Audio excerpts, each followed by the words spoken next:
Students, today I am going to start your chapter A Dream of Surgery from Footprints Without Feet.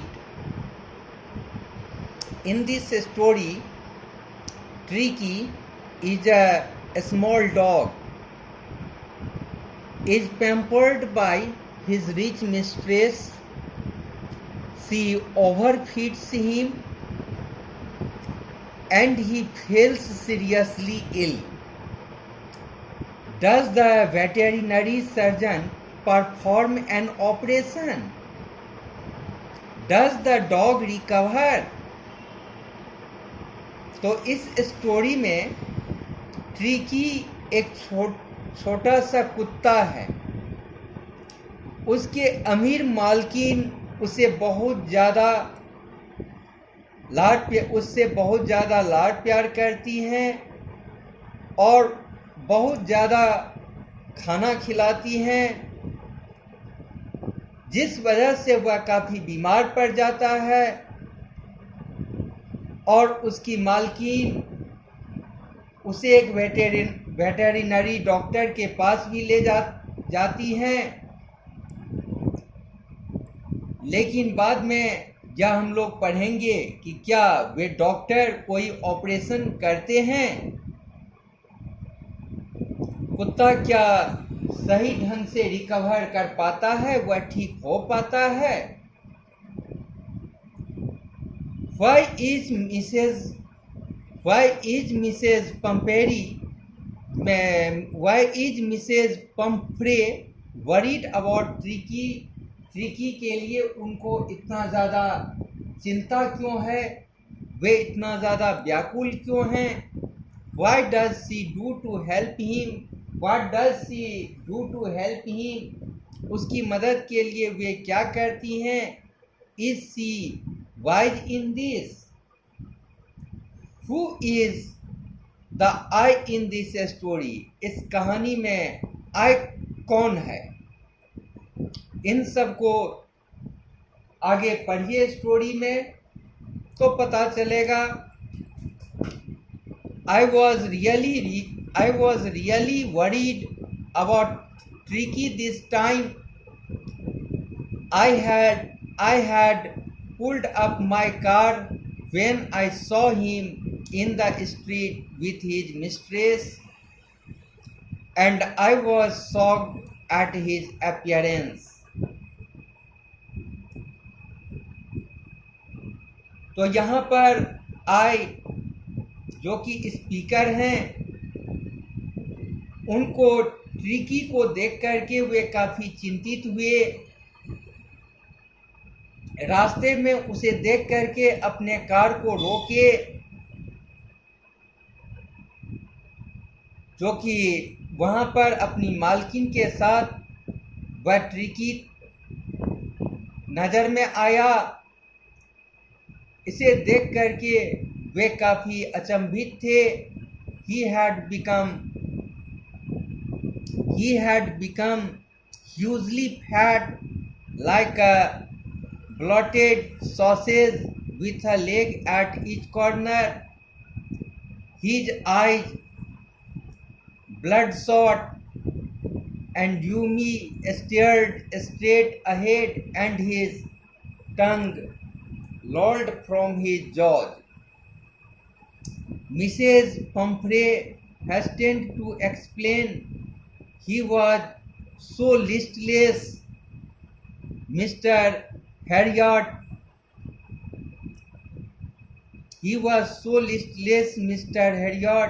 He seemed to have no energy. I thought he must be suffering from malnutrition, so I have been giving him some little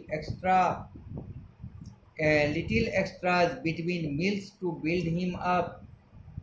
Some malt and cold liver oil and a ball of Horlicks at night to make him sleep. Nothing much really.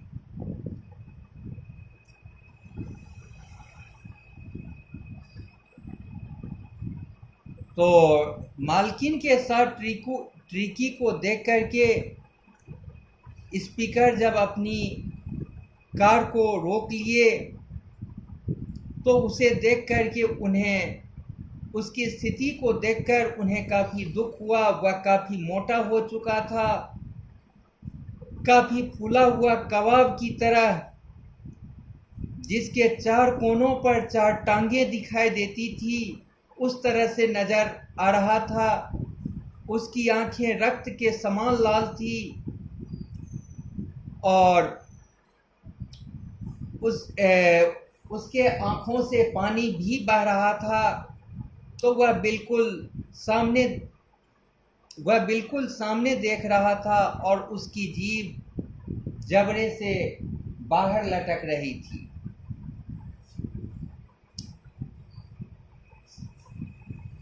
वे मालकिन Pomfrey जो थी, वह शीघ्रतापूर्वक जवाब दी कि Harriet, यह कुत्ता जो है वह काफ़ी सुस्त हो गया है, इसमें थोड़ी भी शक्ति अब देखने को नज़र नहीं आती है। मुझे लगा वह अवश्य कुपोषण से पीड़ित होगा और इसलिए मैं उसे अतिरिक्त भोजन देती रही ताकि वह मजबूत हो सके। थोड़ा जौ, कौर, मछली के जिगर का तेल, और वह रात को ठीक से सो सके। इसलिए एक कटोरा हॉर्लिक्स वास्तव में इससे अधिक और कुछ नहीं देती थी। And did you cut down on the sweet things as I told you?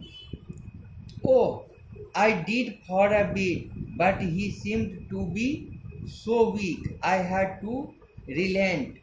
He does love cream cakes and chocolates, so I can't bear to refuse him. I looked down again at the little dog. That was the trouble. Tricky's only fault was greed. He had never been known to refuse food.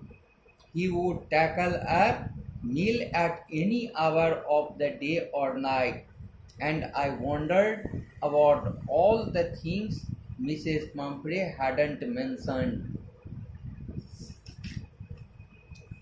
Are you giving him plenty of exercise? Well, he has his little walks with me, as you can see. But Ozkin the gardener has been done with lumbago, so there has been no ring throwing lately. तो वे पूछते हैं कि क्या आप मिठाइयों में कमी की, जैसा कि मैंने बताया था। तो वे कहती हैं मैंने थोड़ी कमी की थी, परंतु इतना कमज़ोर दिखने लगा कि मुझे बहुत ढील देनी पड़ी। वह क्रीम केक्स तथा चॉकलेट्स को बहुत पसंद करता है। मैं उसे इनकार करने को सहन नहीं कर सकती। मैंने फिर से उस छोटे से कुत्ते को देखा। यही तो समस्या थी। ट्रिकी का एकमात्र दोष उसका लालच था। उसने भोजन के लिए कभी मना नहीं किया था। वह दिन हो या रात हो, कभी भी भोजन करने के लिए तैयार रहता था। और मैं उन चीज़ों के बारे में सोचने लगा जो कि श्रीमती पंफ्रे ने बताई नहीं।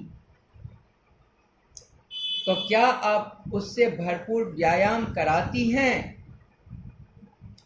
तो फिर मिसेज पंफ्रे जवाब दी कि हाँ, वह मेरे साथ सैर के लिए थोड़ी दूर जाता है, परंतु हमारा रसोइया हॉजकिन जो है वह कमर दर्द से काफ़ी ग्रसित है, अतः छल्ला फेंकने का व्यायाम नहीं हो पा रहा है। I tried to sound severe. Now I really mean this. If you don't cut his foot right down and give him more exercise, he is going to be really ill. You must harden your heart and keep him on a very strict diet. Mrs. Pumphrey wrung her hands. Oh, I will, Mr. Harrier. I am sure you are right, but it is so difficult, so very difficult. She set off head on along the road as if determined to put the new regime into practice immediately. I watched their progress with growing concern. Tricky was tottering along in his little tweed coat. He had a whole wardrobe of these coats for the cold weather and a raincoat for the wet days. He struggled on, dropping in his harness. I thought it wouldn't be long before I heard from Mrs. Pumphrey.